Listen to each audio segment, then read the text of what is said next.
Assalamualaikum warahmatullahi wabarakatuh. Saya Hapia Lisda dari SDN Sudimara 4, CGP Angkatan 7 Kota Tangerang akan melaksanakan aksi nyata modul 1.4 Budaya Positif.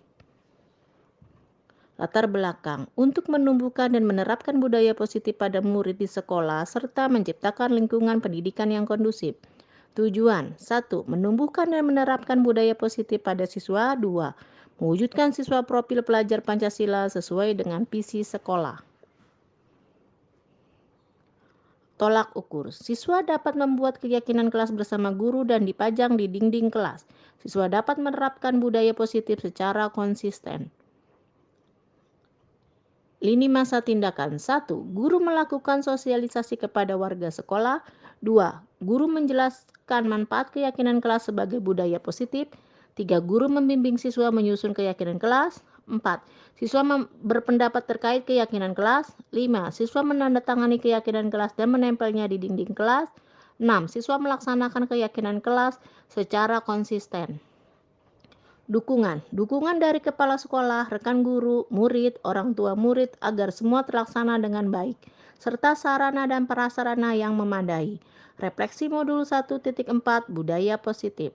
Persiapan dan pelaksanaan. Saya melakukan aksi nyata dengan berkomunikasi dengan Kepsek, rekan guru, siswa, dan orang tua murid untuk membimbing siswa menyusun keyakinan kelas, serta siswa berhak memberikan pendapatnya masing-masing. Kemudian keyakinan kelas disepakati, ditandatangani, ditempel di dinding kelas, dan dilaksanakan bersama-sama. Dan saya juga mengimbaskan kepada rekan-rekan guru untuk menyusun keyakinan kelas sebagai penerapan budaya positif. Tantangan, masih adanya anak yang belum sepenuhnya melaksanakan keyakinan kelas. Saya yakin lambat laun semua siswa dapat melaksanakan keyakinan kelas. Karena membiasakan budaya positif membutuhkan waktu yang tidak sebentar. Dibutuhkan pembiasaan keteladanan yang konsisten.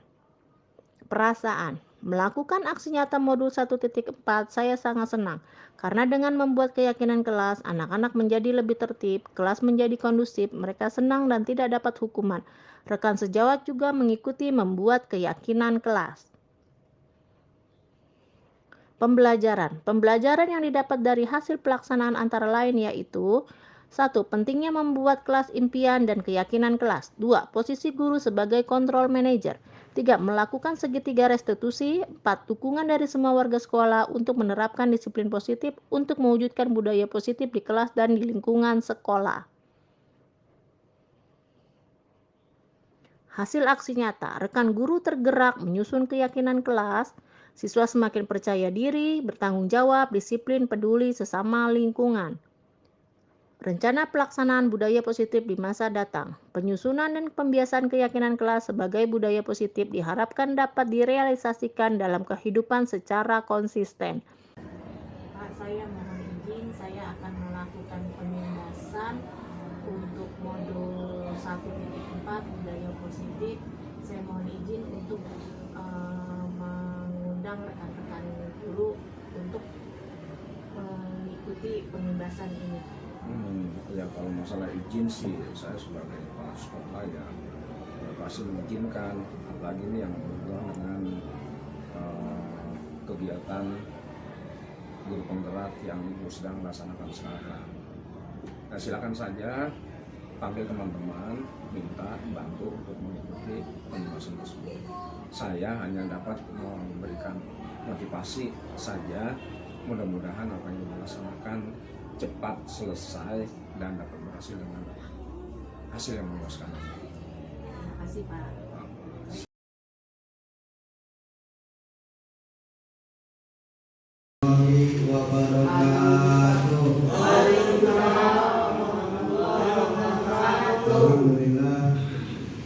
Alhamdulillahirabbil alamin wassalatu wassalamu ala asyrofil anbiya'i wal mursalin sayyidina wa habibina wa syafiina maulana Muhammadin wa ala alihi wa ashabihi ajma'in, amma ba'd.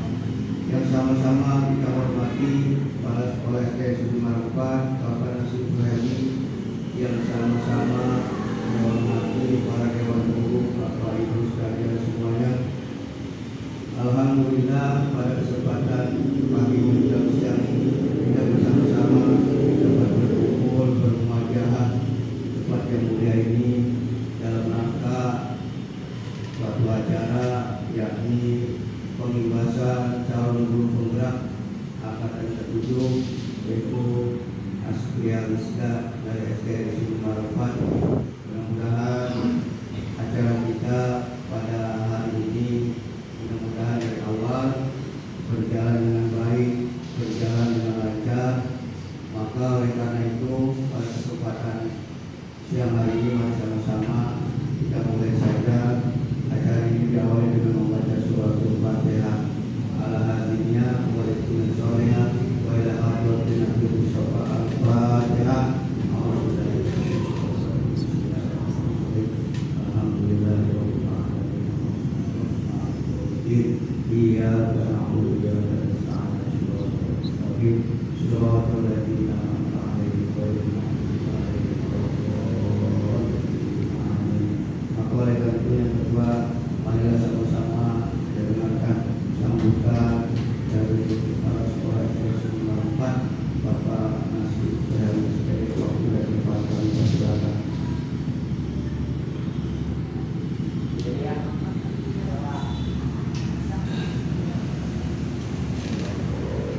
Assalamualaikum warahmatullahi wabarakatuh. Bismillahirrahmanirrahim. Rasulullah wa rahmatillah. Alhamdulillah wa quwwata illa billah.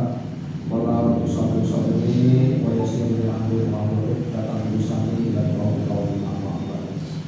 yang saya hormati Bapak Ibu Dewan Guru SDN Sudin Malang 4, wabil khusus Ibu Isda yang punya acara pada hari ini, yaitu acara pembebasan calon guru penggerak angkatan ke-7. Mudah-mudahan apa yang Ibu Isda niatkan akan berjalan dengan baik dan menghasilkan hal yang memuaskan. Pertama-tama mari kita panjatkan puji serta syukur dari Allah Subhanahu wa taala bahwa sampai saat ini kita masih sama-sama diberikan berbagai macam nikmat, terutama nikmat Islam serta sehat walafiat, sehingga di pagi menjelang siang ini kita masih dapat berkumpul dalam rangka silaturahmi dan memberikan bantuan untuk Ibu Isda, yaitu pembebasan ilmu calon guru penggerak. Selawat dan salam tak lupa kita sampaikan ke adinaan kita, bimbingan kita Nabi besar Muhammad Sallallahu Alaihi Wasallam yang telah membawa risalah kepada kita sehingga kita menjadi umat yang selalu takwa kepada Allah Subhanahu Wa Taala. Bapak Ibu yang saya hormati, kegiatan ini Ibu Isda laksanakan dalam rangka setelah menyelesaikan satu modul yang sudah dikerjakan sejak bulan April, ya. Dan dalam kegiatan calon guru penggerak ini, setiap selesai satu modul memang diharuskan untuk mengimbaskan yang menyampaikan ilmunya kepada rekan-rekan gurunya, rekan-rekan guru sejawat, sehingga nanti Bapak Ibu juga akan mempunyai daya tarik untuk mengikuti jejak Ibu Isda.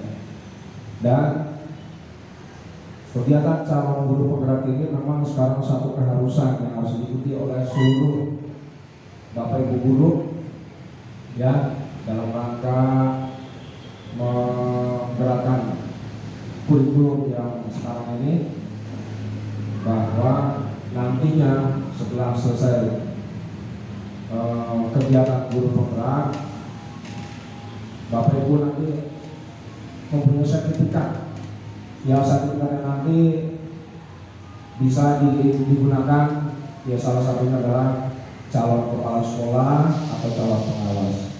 Demikian, kurang lebih mohon maaf. Bila taufiq wal hidayah. Assalamualaikum warahmatullahi wabarakatuh.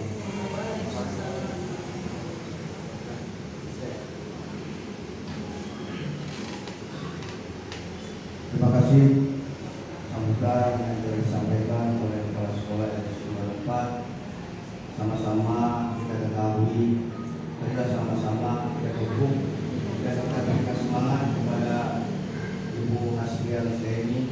Mudah-mudahan ya menjadi guru penggerak yang sukses. Apa yang diharapkan cita-citanya menjadi kenyataan dan berhasil. Begitu pula kita semua yang belum menjadi guru penggerak atau calon guru penggerak, ya mudah-mudahan kita menjadi seperti beliau menjadi guru penggerak semua. Maka oleh karena itu mari sama-sama kita dengarkan yang kedua dari Ibu Hasbiah, apa yang disampaikan beliau. Mari sama-sama kita dengarkan kepada Ibu Hasbiah. Master Umat kami persilakan.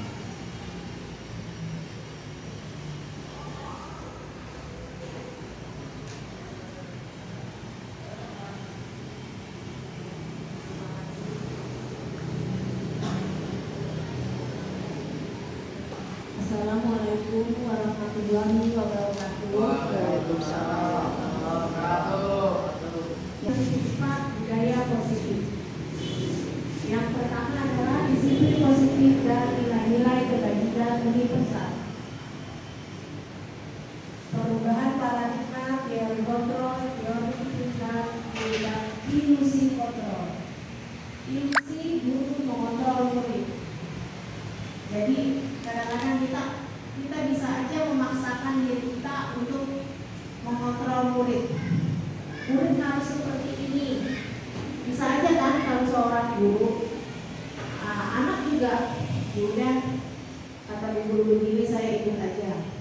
Dia masih merelakan dia itu kita kontrol. Tetapi kalau mereka sudah dewasa, kayaknya sudah tidak mungkin kamu harus begini. Dia sudah bisa berontak. Tapi kalau masih kecil, kamu harus begini nak, dia ikut saja. Dia masih merelakan. Yang selanjutnya ilusi bahwa kritik dan membuat orang merasa bersalah dapat menguatkan karakter. Kadang-kadang gini, kamu kenapa begitu? Nanti kalau kamu begitu nanti guru bagaimana? Nah, akhirnya dia, oh iya nanti guru begitu. Akhirnya, yaudah deh guru begitu kata-kata guru. Yang ketiga, ilusi bahwa semua pemahaman positif, efektif dan bermanfaat. Ya, kadang-kadang kita seperti ini. Nah, kalau kamu begini, nanti kamu begini, kamu akan dapat manfaatnya. Seperti ini. Anak yang masih kecil, yang masih bisa kita atur akan, oh iya, aku mau seperti ini, nanti aku jadi seperti ini. Ya, seperti. Selanjutnya, ilusi bahwa orang dewasa memiliki hak untuk memaksa. Bisa saja kita sebagai orang dewasa memaksa anak kita untuk mengikuti aturan kita, ya kan? Anak-anak kita yang lain, kita yang ini, kita paksa, dia ikut kan? Ya daripada kita dikasih makan, ya akhirnya ikut aja. Ya, selanjutnya perubahan paradigma, stimulus, respon, teori kontrol, teori tingkat. Siapa yang sesungguhnya mengontrol kita? Coba ada videonya. Perhatikan videonya yang pertama. Kita perhatikan siapakah yang mengontrol diri. Apakah dia membuka kepala, apakah yang mengepal?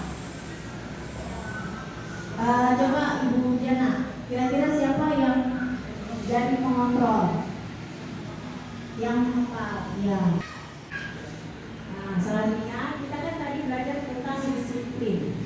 Budaya makna disiplin. Makna disiplin berasal dari bahasa Latin yang artinya belajar. Maka makna asal dari kata ini berkonotasi dengan disiplin diri dari murid-murid, Socrates dan Plato.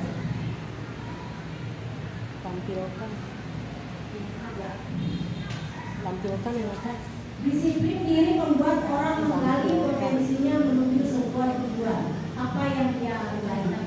Namun dalam budaya kita, makna kata Yang atas, tampilkan yang atas. menjadi sesuatu yang Samping merupakan bagikan. seorang pada orang lain untuk mendapatkan kepatuhan.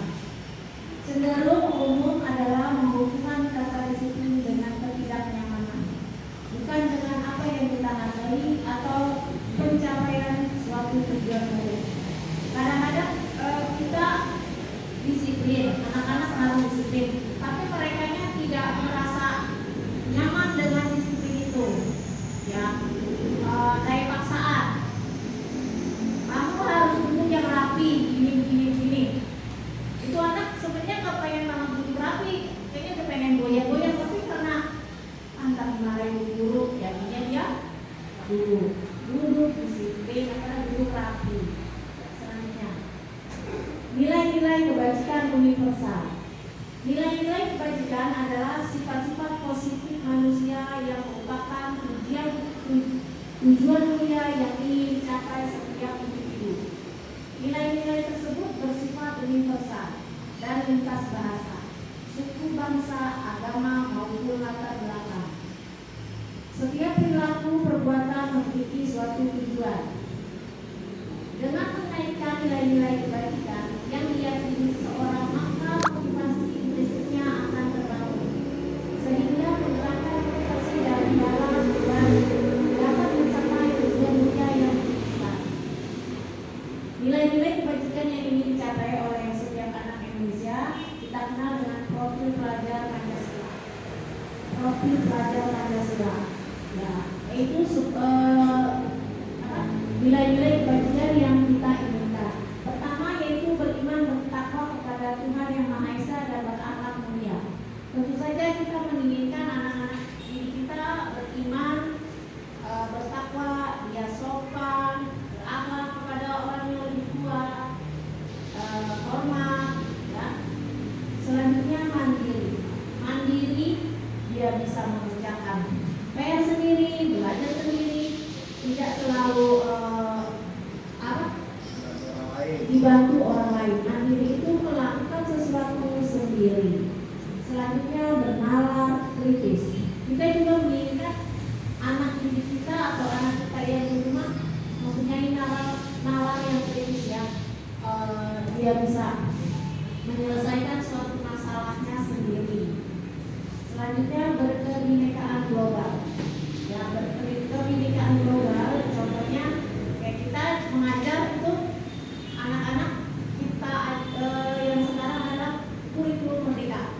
Kita ajarkan dia tentang budaya daerah, lingkungan kita, kebudayaan asal mereka masing-masing, menghormati perbedaan agama,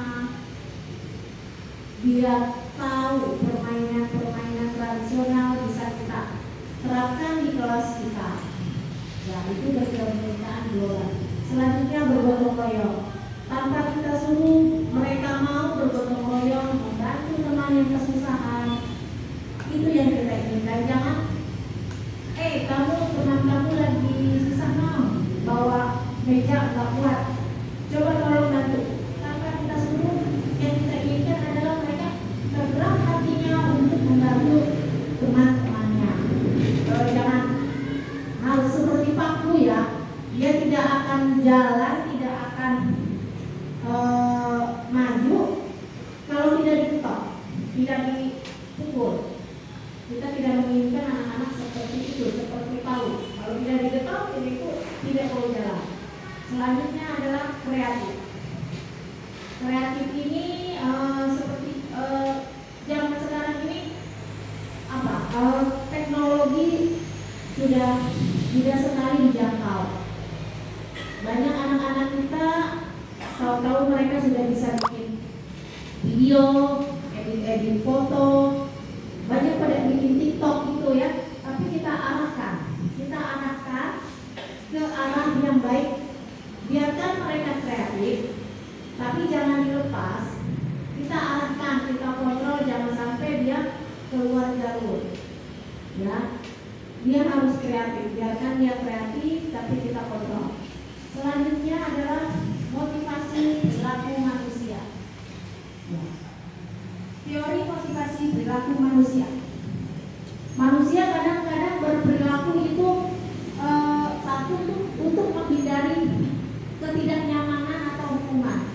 Apa yang terjadi apabila saya tidak melakukannya? Misalnya, anak tidak mengerjakan PR, nanti dihukum sama gurunya. Nah, tapi dia, aku harus ngerjain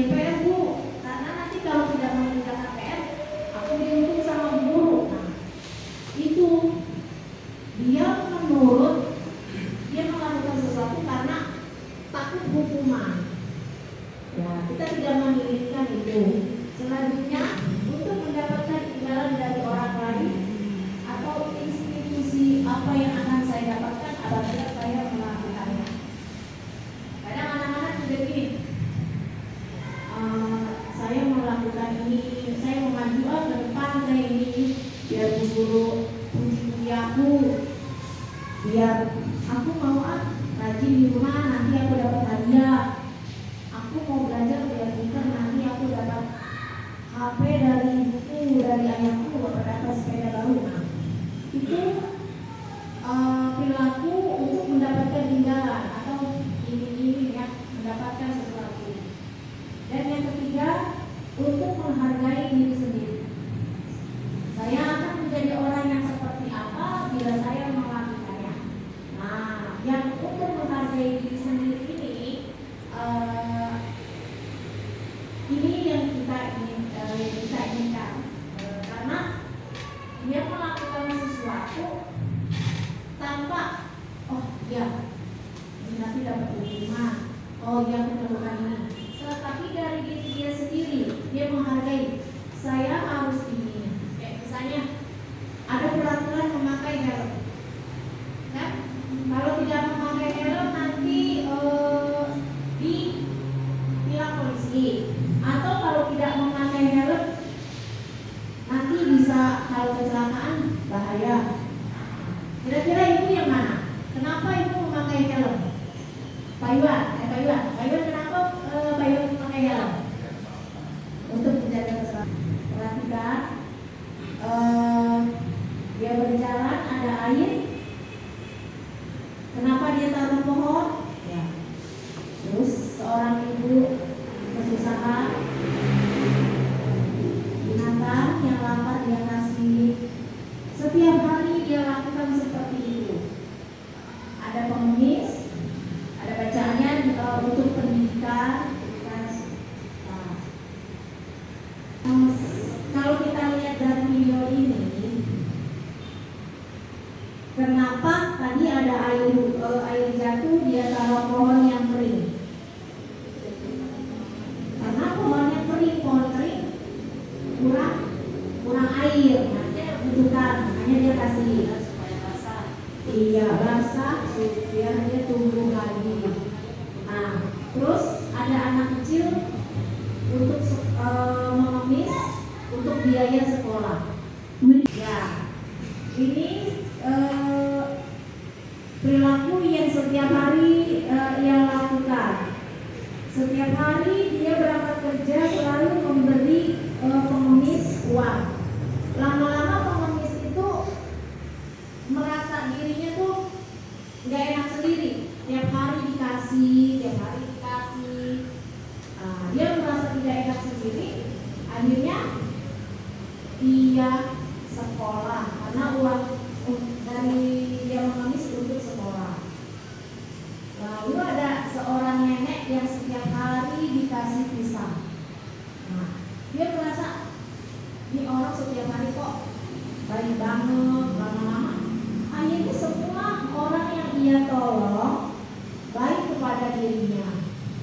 Nah, kita menginginkan gimana? Dia tanpa pamrih menolong, ya. Kita menginginkan anak-anak kita seperti ini. Nah, tanpa, jadi dia punya rasa belas kasih kepada sesama.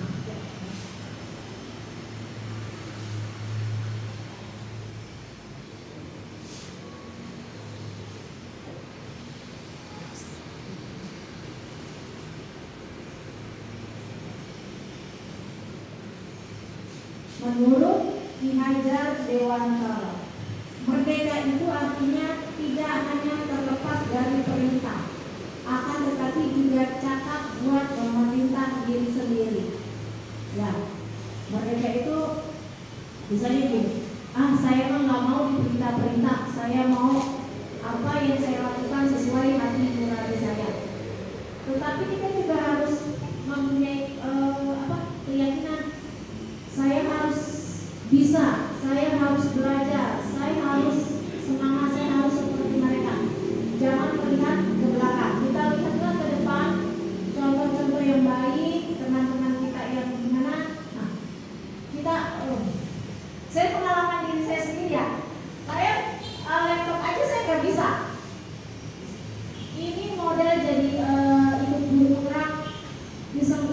nggak tahunya lulus. Pas lulus saya bingungnya saya nggak bisa laptop, saya harus bagaimana ini.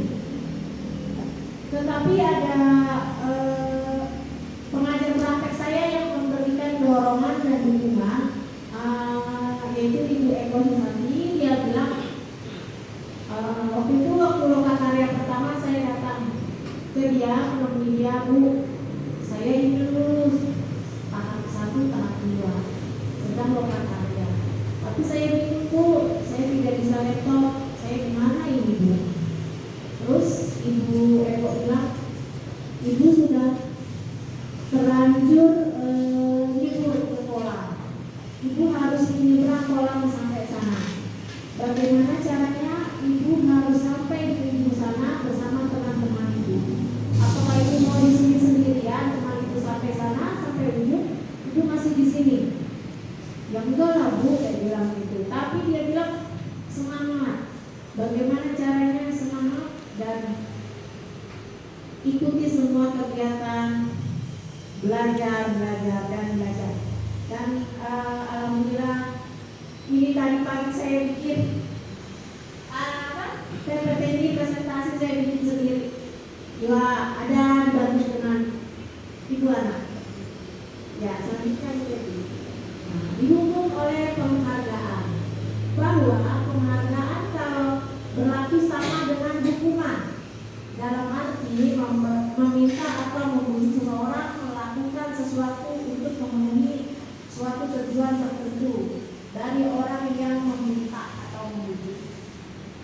Dorongannya eksternal dan akan ada faktor ketergantungan. Beberapa dampak dari pemberian yang penghargaan: pengaruh jangka pendek dan jangka panjang. Dihukum oleh penghargaan. Jadi gini, dihukum.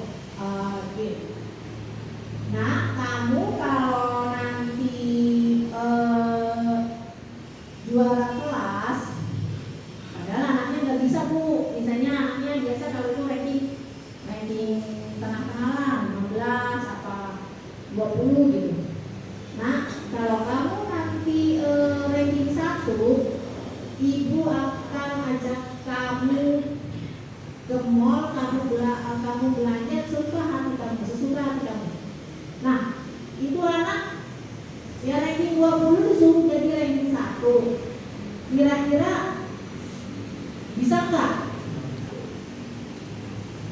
Itu anak akhirnya apa? Belajar sekuat tenaga sekerasnya biar apa? Biar dapat hadiah, misalnya nanti dibeliin sepeda kayak gitu. Contoh tindakan guru, hukuman atau konsekuensi. Anak disuruh mencatat 100 kali di dalam buku kalimat. Saya tidak akan terlambat lagi karena terlambat ke sekolah. Itu merupakan hukuman karena dia capek juga ya nulis 100 kali, saya tidak akan terlambat lagi. Ya, selanjutnya lari mengelilingi lapangan basket 2 kali karena terlambat hadir di sekolah. Kira-kira hukuman apa konsekuensi? Hukuman. Nah, di sini sebelumnya saya jelaskan dulu. Kalau hukuman itu sesuatu tidak tanpa diduga, tidak ada perjanjian antara guru dan murid, itu hukuman. Jadi dia spontan.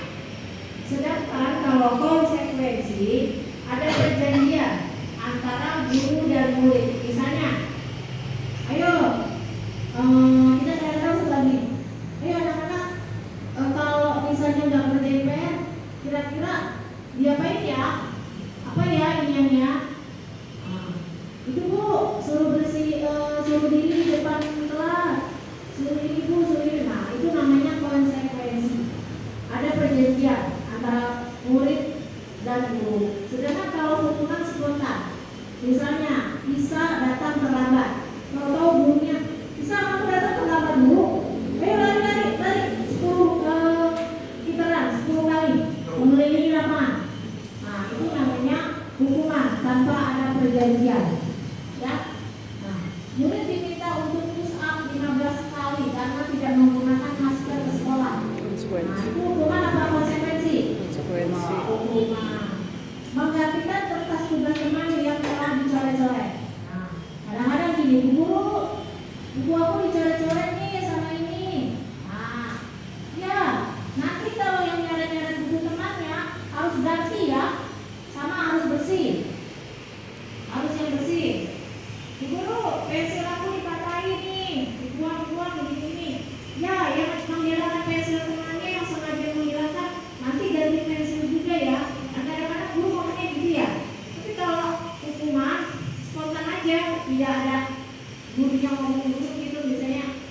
bawa minum duduknya yang agak kenceng, nanti biar kalau jatuh tidak tumpah. Ini lututnya tidak kencang, akhirnya kesenggol aja sudah tumpah.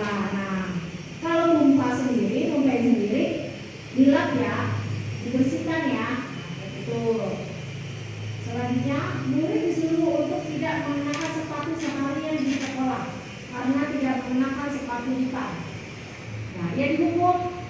Aslinya kan tidak pakai sepatu seharian.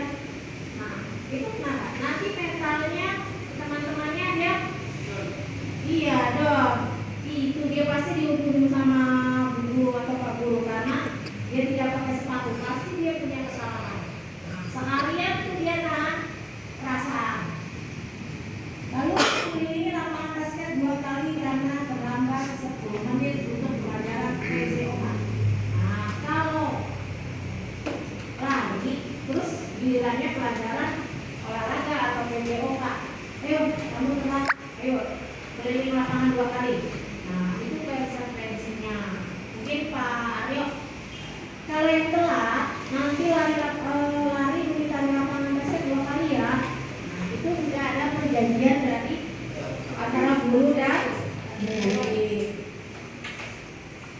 Selanjutnya, perbedaan hukuman dan konsekuensi. Hukuman sesuatu yang menyakitkan, ya, menyakitkan kan disuruh tulis 100 kali, disuruh keliling 10 kali lapangan. Kalau konsekuensi sesuatu harus terjadi. Kalau dia sudah menumpahkan air, ya udah harus dibersihkan. Kalau dia menghilangkan pegangan, harus ganti. Nah, itu. Selanjutnya, kalau hukuman itu membuat anak sakit fisik atau hati. Ya tadi saya bilang, dia nahan malu seharian karena tidak pakai sepatu, temannya pasti bilang, oh iya itu dia harus dihukum tuh, pasti dia dihukum karena tidak pakai sepatu. Nah, kalau konsekuensi membuat anak merasa tidak nyaman dalam jangka waktu pendek.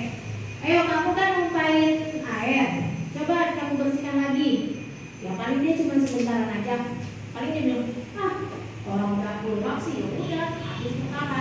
Tapi kalau hukuman dia paling juga mungkin sampai besok-besok, itu dia kemarin dihukum tuh nggak pakai sepatu, kayak gitu. Terus anak membenci kedisiplinan. Kalau hukuman karena dia dihukum mengelilingi lapangan 10 kali, ini gara-gara telat aku disuruh keliling, jadi dia kesel, dia sebel. Nah, kalau konsekuensi anak menghargai disiplin. Oh iya, aku nggak boleh naruh minum di pinggir atau di mana, terus tutupnya harus kencang seperti itu. Nah, kalau hukuman itu juga paksaan. Ayo kamu keliling lapangan, mau nggak mau dia keliling. Kalau mau nggak keliling nanti dia terbaik lagi hukumannya. Gitu ya. Kalau konsekuensi stimulus atau tanggapan. Hukuman juga mendorong anak menyakiti diri sendiri. Sebel banget. Bisa aja dia pukul dirinya sendiri, dia gede banget ini. Nah, kalau konsekuensi mendorong anak agar mudah menyesuaikan diri. Oh, aku harus begini. Kalau aku di sini, aku begini naruh tempat ininya di sini biar tidak kesenggol. Hukuman adalah konsep diri yang buruk, sedangkan konsekuensi adalah konsep diri yang baik. Iya, dia baik karena melatih anak untuk bertanggung jawab ya. Sama-sama sih bertanggung jawab, cuma kalau ini ya kalau hukuman menyakiti diri. Hukuman anak belajar untuk menyembunyikan kesalahan, sedangkan konsekuensi anak belajar untuk mematuhi peraturan. Kalau hukuman marah, rasa bersalah, dipermalukan, merasa tidak dihargai, ya tentu saja merasa tidak dihargai, malu juga, keliling lapangan, tidak pakai sepatu. Nah, kalau konsekuensi kehilangan hak, dibuat tidak nyaman, diasingkan untuk sementara. Nah, ini cuma sementara, jangka pendek. Dulu sih, kamu sih numpain air, tuh disuruh bersihin kan? Paling dia, ya, ini udah dibersihin, udah habis kan? Ya selanjutnya, tadi kita belajar, tadi kita hukuman, konsekuensi. Nah, yang satu lagi adalah restitusi. Apa itu restitusi? Restitusi adalah proses menciptakan kondisi bagi murid untuk memperbaiki kesalahan mereka, sehingga mereka bisa kembali pada kelompok mereka dengan karakter yang lebih kuat. Restitusi juga merupakan proses kolaboratif yang mengajarkan murid untuk mencari solusi untuk masalah mereka dan membantu murid berpikir tentang orang seperti apa yang mereka inginkan menjadi tujuan mulia dan bagaimana mereka harus memperlakukan orang lain.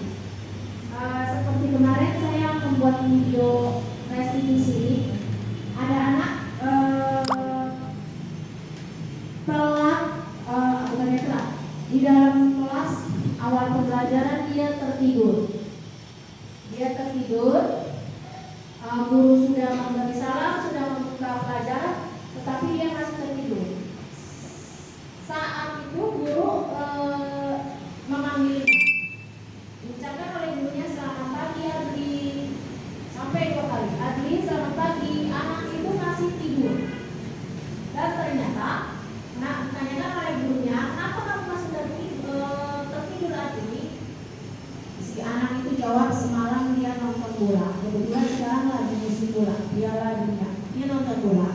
Nah, aku nonton bola.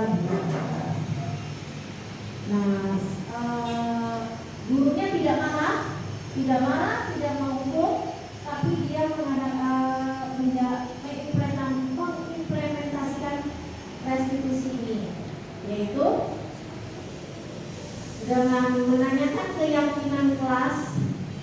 Coba, keyakinan kelas apa yang kamu belum kerjakan? Nanti keyakinan kelas kita akan bahas selanjutnya ya. Tapi ini saya memberi contoh dulu, karena sebelum dari si Adli tertidur itu, sang gurunya telah membuat keyakinan kelas. Jadi peraturan. Kalau di kelas tidak boleh tidur, tidak boleh berisik, tidak boleh ini, tidak boleh nah. Setelah itu, kira-kira apa yang kamu lakukan? Apakah benar kamu tertidur di dalam kelas? Boleh atau tidak? Atau perbuatan baik atau perbuatan buruk? Dia bilang, buruk, tidak baik, aku tertidur. Kenapa? Ditanya, kenapa kamu tertidur? Karena aku nonton bola. Gurunya bisa gini, bola itu guru juga senang ya nonton bola. Kapan-kapan kita nonton bola bersama ya Adli. Kata gurunya, terus tadi dia bu. Nah, selanjutnya kira-kira yang Adli lakukan tadi tertidur dalam kelas benar atau salah? Bilang salah bu. Oke. Nah, kira-kira yang benar itu bagaimana Adli? Aku tidak boleh tertidur, aku harus disiplin. Kata Adli gitu.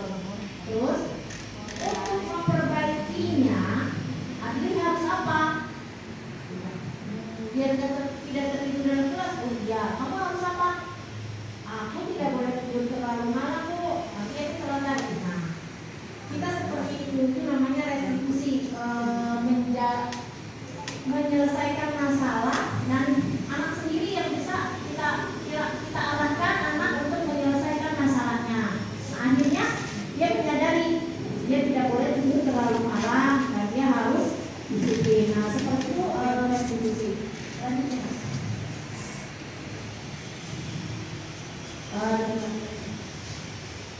ciri-ciri restitusi. Bukan untuk menebus kesalahan, namun untuk belajar dari kesalahan, ya kan? Jadi si Adli itu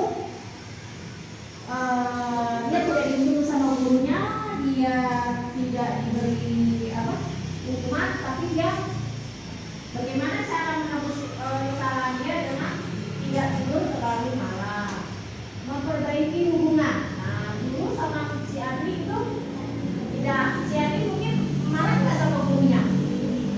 Pak Asep, kira-kira Adli marah nggak sama gurunya kalau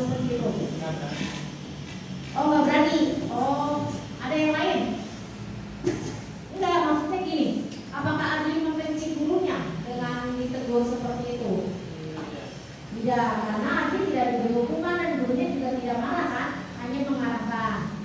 Nah, tawaran dan bukan paksaan. Itu gurunya bertanya, kira-kira untuk memperbaikinya adik harus apa? Nah, aku tidak begitu terlalu marah pun. Nah, itu kan dia sendiri yang ngomong, bukan gurunya yang nyuruh, gitu kan? Ya. Dan di sini menuntut untuk melihat ke dalam diri. Nah, ke dalam diri yang kira-kira perbuatan kamu itu benar atau salah ya? Nah, dia biar sendiri ya. Restitusi mencari kebutuhan dasar yang mendasari tindakan. Restitusi diri adalah cara yang paling baik ya daripada kita kasih hukuman, konsekuensi, tapi restitusi yang paling baik. Restitusi fokus pada karakter bukan tindakan. Kita mengarahkan anak untuk bisa berubah dirinya ya ke arah yang baik, bukan yang kamu harus ini. Restitusi fokus pada solusi ya, dia memberikan solusi. Restitusi mengembalikan murid pada yang berbuat salah pada kelompoknya. Jadi walaupun dia salah, si adik ini salah, guru kasih restitusi, solusi, dia yang setelah menyelesaikan permasalahannya. Nah, dia akan kembali ke teman-temannya walaupun dia tertidur di dalam kelas. Apakah dia masih merasa malu? Tidak. Kenapa tidak, Pak Bata? Iya, karena dia guru pun nggak marah, tetapi dia menyelesaikan masalahnya. 5 kebutuhan dasar manusia. Salah satunya ada kasih sayang, kebutuhan bertahan hidup, kebutuhan kekuasaan atau kekuatan, terus kebutuhan rasa senang, kesenangan. Nah, ini adalah kebutuhan dasar manusia.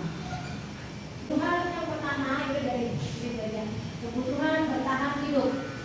Ya, manusia untuk bertahan hidup harus apa? Makan, minum, tempat tinggal. Nah, itu kebutuhan bertahan hidup. Kebutuhan bertahan hidup adalah kebutuhan yang bersifat fisiologis untuk bertahan hidup, misalnya kesehatan, rumah, ya, makan, minum. Yang selanjutnya kebutuhan cinta dan kasih sayang. Cinta dan kasih sayang. Kita menginginkan di rumah, di sekolah orang-orang senang sama kita. Kita disayangi, dicintai sama sekolah. Kalau kita gimana ya? Kalau kita di sekolah, teman kita benci sama kita, anak-anak benci sama kita, apakah kita menjadi nyaman? Tidak. Nah, oleh sebab itu kita butuh rasa cinta dan kasih sayang. Ya, manusia itu butuh cinta dan rasa kasih sayang. Selanjutnya kebebasan. Ya, kita butuh kebebasan. Kita mau ke sana boleh, sini boleh, tidak.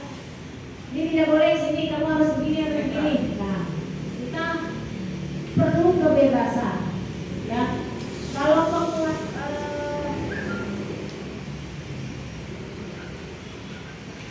kebebasan. Kebutuhan untuk bebas adalah kebutuhan akan kemandirian, otonomi, memiliki pilihan dan mampu mengendalikan arah hidup seseorang. Anak-anak dengan kebutuhan kebebasan yang tinggi menginginkan pilihan. Mereka perlu banyak bergerak, suka mencoba-coba, dan tidak terpengaruh. Nah, kadang-kadang anak kita maunya main, disuruh pulang nggak mau, sudah sore nak, enggak mau, aku masih mau main. Terus ada juga seorang orang tua yang mengangkat anaknya, nah kamu nggak boleh keluar, nanti banyak kuman, kotor, udah di dalam aja. Bagaimana perasaan itu anak? Dia tidak punya kebebasan. Penguasaan, misalnya, di sini ini semua harus duduk saya. Gitu. Nah, itu penguasaan dan kesenangan. Kesenangan kita lihat kadang-kadang anak kecil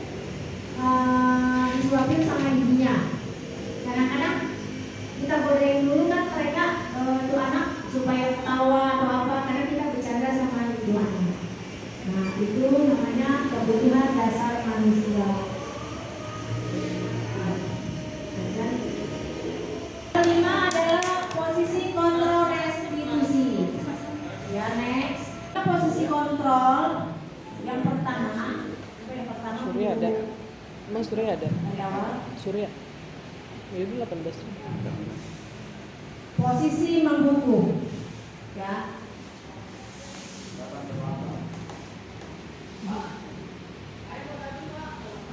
Nah, seorang anak terlambat, gurunya marah-marah. Ya. Si anak dimarahi sama gurunya.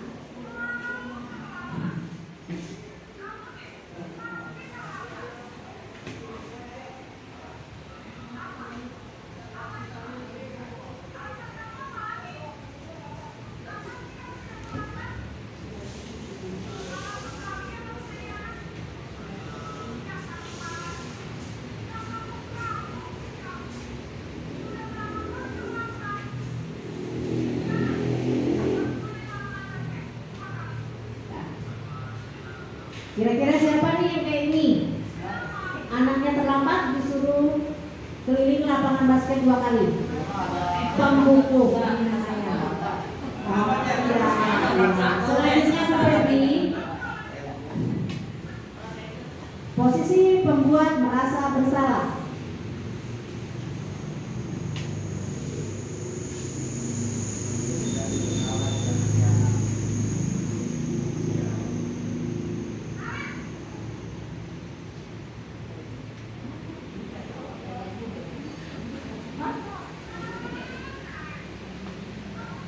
Aku lagi bilang mulu sih.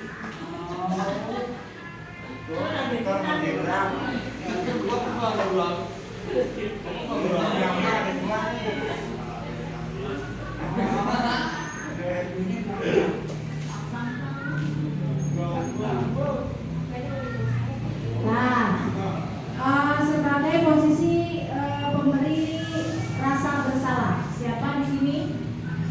Coba kamu yang benar dong. Kalau kamu nggak benar, kamu nggak boleh terlambat. Kalau kamu terlambat lagi, guru nanti ditegur sama kepala sekolah. Maka kasihan sama si guru. Nah, itu anak jadinya apa? Iya, kasihan sama guru, nanti dihukum anak kepala sekolah. Nah, kira-kira siapa yang seperti itu? Ada Kak?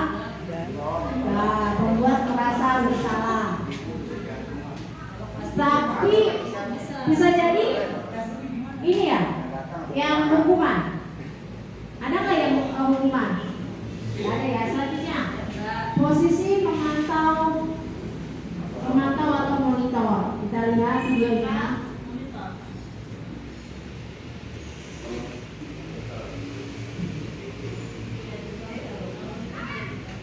Aktingnya 5 kali dulu.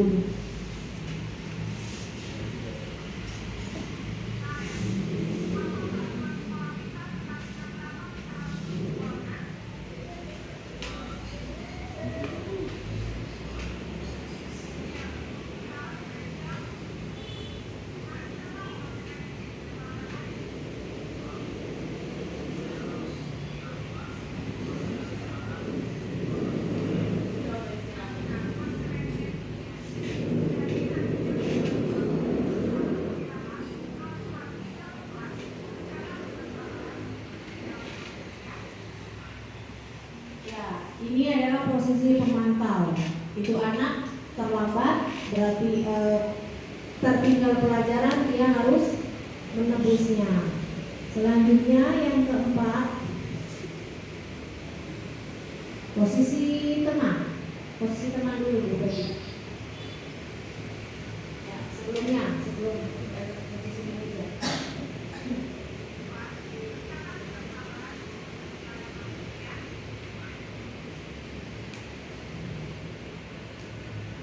Terus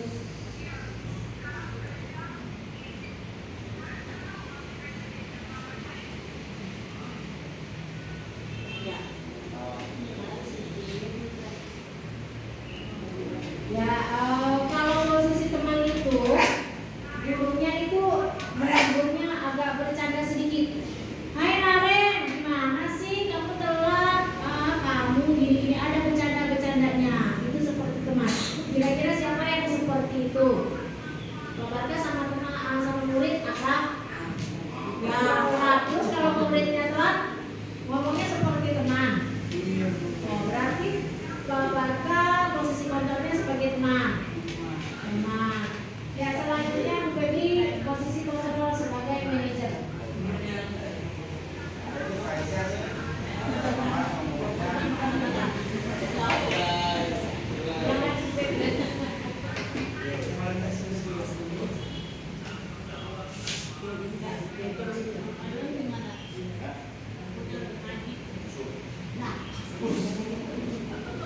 Nah,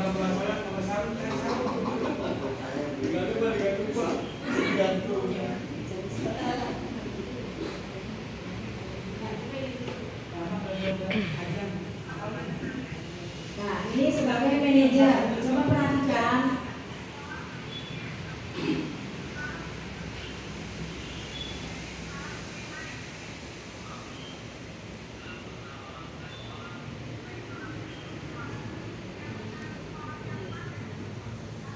Nah, kalau sebagai manajer itu seperti yang agar dia mencari solusinya sendiri. Nah, kira-kira yang baik ini dari 5 posisi ini posisi yang mana? Ya, yang terakhir posisi manajer. Dulu sebagai manajer ini adalah posisi yang sangat ideal yang dicita-citakan semua guru. Ya, selanjutnya.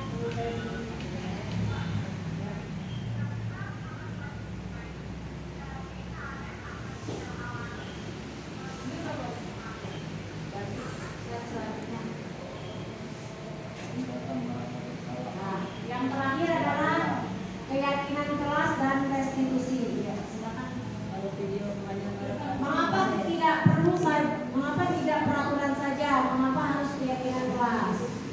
Jadi caranya membuat keyakinan kelas itu seperti ini, Bapak Ibu. Kita memberikan kita memberikan kertas atau kita tanyakan kepada teman anak didik kita. Ayo, kira-kira di kelas itu kita harus apa? Tidak boleh apa? Misalnya ada satu, tidak boleh berisik Bu. Kita catat. Boleh kalau untuk anak kelas tinggi kita kasih kertas semuanya satu-satu. Kira-kira di kelas kita harus seperti apa? Nah, nanti mereka mencatat. Kalau yang kelas tinggi mungkin sudah bisa mencatat tidak boleh berisik Bu, salah satunya. Tidak boleh bercanda, tidak boleh ngata-ngatain ke orang tua, tidak boleh mengejek kemana. Nanti kita kumpulkan, guru mencatatnya, boleh di papan tulis. Nah, setelah dicatat semua, kita tanyakan lagi kepada anak-anak. Ini kira-kira peraturannya kita tidak boleh bercanda, tidak boleh ngata-ngatain orang tua, tidak boleh mengejek, harus mengerjakan tugas. Nah, itu kan dianya sendiri yang bikin kan, bukan guru. Nah, dia sendiri yang bikin.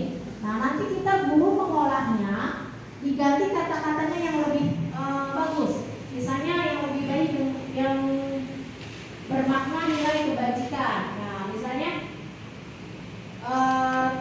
tidak boleh membuang sampah sembarangan. Itu kan ibaratnya kurang begitu. Nah, kita ganti dengan kata buanglah sampah di tempatnya. Itu kan lebih baik. Nah, nanti kita olah kata-kata itu. Nah, karena kata-kata dari anak-anak kan tidak boleh ini Bu, tidak boleh ini. Nah, kita ganti dengan saya tidak boleh membuang sampah sembarangan Bu. Kita ganti buanglah sampah pada tempatnya. Kata-katanya seperti itu. Nah, setelah kita buat seperti itu, lalu kita tempel di dinding kelas. Kita tempel di dinding kelas. Nanti suatu saat dia melanggar keyakinan kelas itu. Coba kamu misalnya ada yang ngata-ngatain temannya. Jika kamu kenapa ngatain teman orang tuanya Rafa? Ini dulu gini. Coba kamu lihat keyakinan kelas. Kamu ingat keyakinan kelas kita apa? Ya Bu, tidak boleh ngatain orang tua. Kenapa kamu ngatain? Nah, habis dia begitu. Nah, coba bagaimana agar dia tidak kamu tidak marah, tidak sakit hati? Aku harus minta maaf. Ya, silakan. Besok harus bagaimana? Aku harus menghormati temanku, menyayangi teman. Kayak gitu. Ya, silakan Bu. Budaya positif. Nah, pertama kita buat peraturan kelas dulu. Nah, dari peraturan kelas yang tadi kita buat, anak-anak disuruh kita satu-satu. Lalu kita jadikan keyakinan kelas. Keyakinan kelas itu kita tempel ya di dinding. Nah, yang bisa terlihat oleh anak-anak. Jadi dia bisa baca, oh ya, tidak boleh ngatain orang tua, tidak boleh malas, tidak boleh nyontek, gini-gini. Nah, lalu lama-lama dari keyakinan itu menjadi lingkungan positif. Kalau semua anak, oh iya, aku harus begini, jadinya kan lingkungannya positif semua kan, ya kan? Iya nggak? Iya. Iya, karena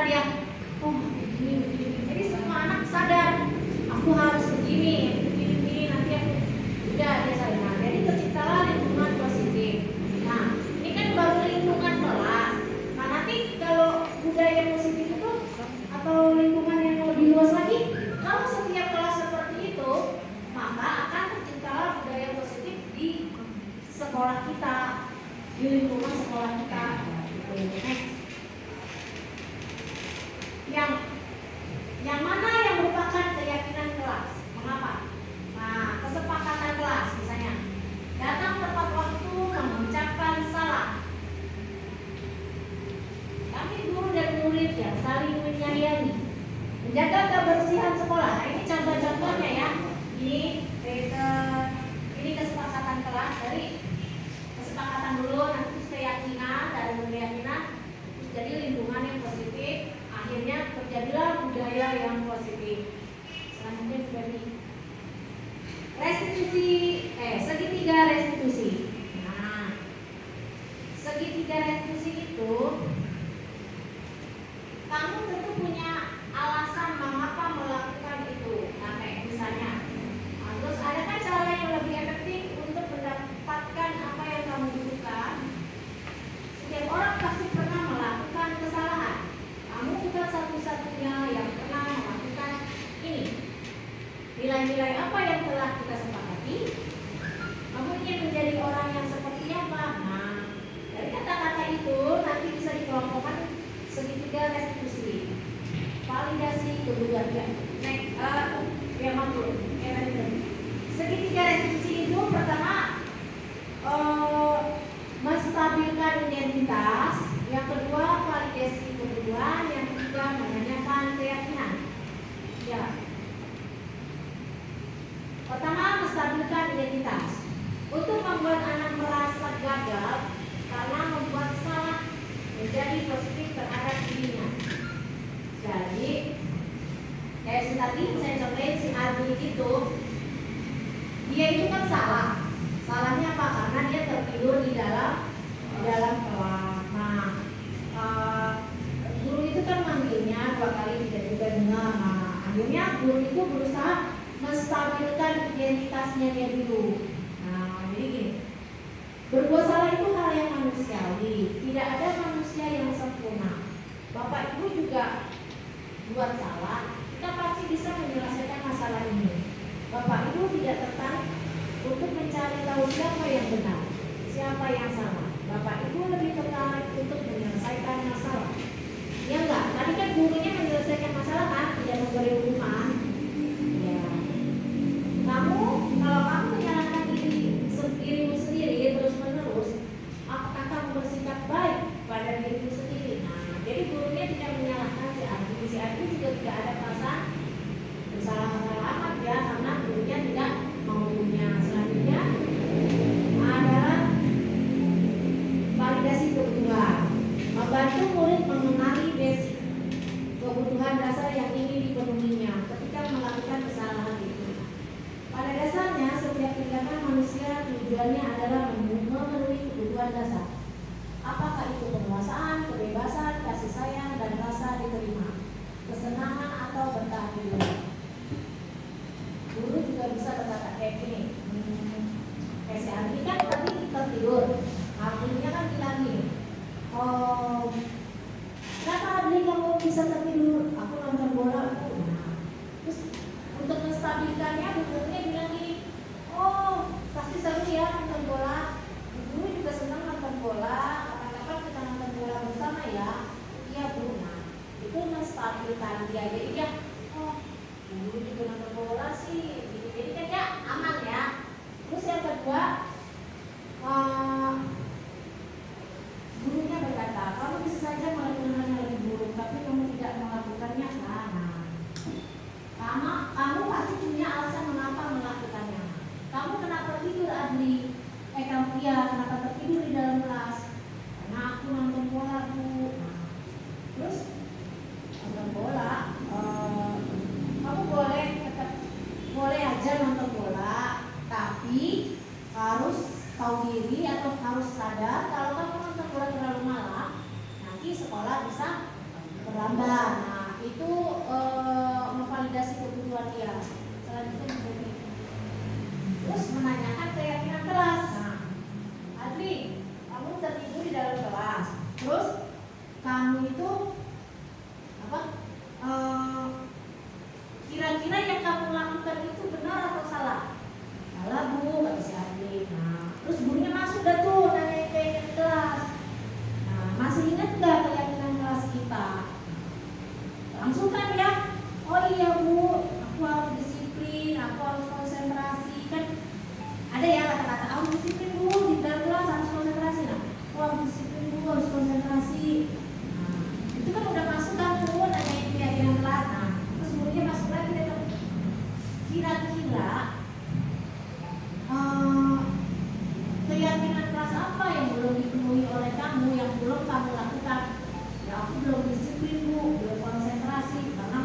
tidur